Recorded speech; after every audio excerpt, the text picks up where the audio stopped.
২০২৬ সালের ঈদুল আজহাকে কেন্দ্র করে চাঁদ দেখা কমিটির আলোচনা সভা অনুষ্ঠিত হবে আজ। সভাটি অনুষ্ঠিত হবে বাইতুল মোকাররমের সভাকক্ষে। এই অনুষ্ঠানে অংশগ্রহণ করবেন বা সভাপতিত্ব করবেন ধর্ম বিষয়ক মন্ত্রণালয়ের মন্ত্রী মোফাজ্জল হোসাইন।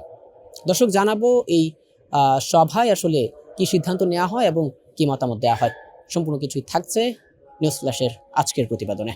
এমত অবস্থায় আগামী 5ই জ্যৈষ্ঠ 1433 বঙ্গাব্দ 12ই মে 19শে মে 2026 খ্রিস্টাব্দ মঙ্গলবার থেকে 1447 হিজরি সালের পবিত্র জিলহজ মাস ঘোষণা গণনা শুরু হবে।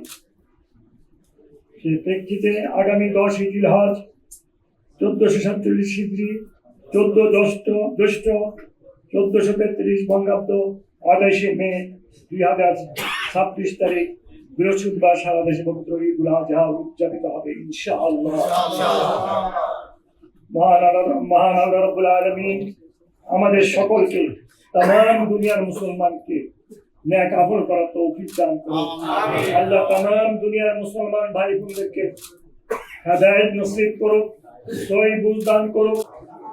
দর্শক, যেমনটি শুনছিলেন, চাঁদ দেখা কমিটি কিন্তু নিশ্চিত করেছে যে 28 মে ঈদুল আজহা অর্থাৎ কুরবানি ঈদ অনুষ্ঠিত হবে এবং এই বিষয়টি প্রেস ব্রিফিং এর মাধ্যমে নিশ্চিত করেছেন ধর্মমন্ত্রী মোফাজ্জল হোসাইন। এতক্ষণ আপনাদের সাথে যুক্ত ছিলাম আমি আল ফাহাদ, নিউজ ফ্ল্যাশ 71 ঢাকা।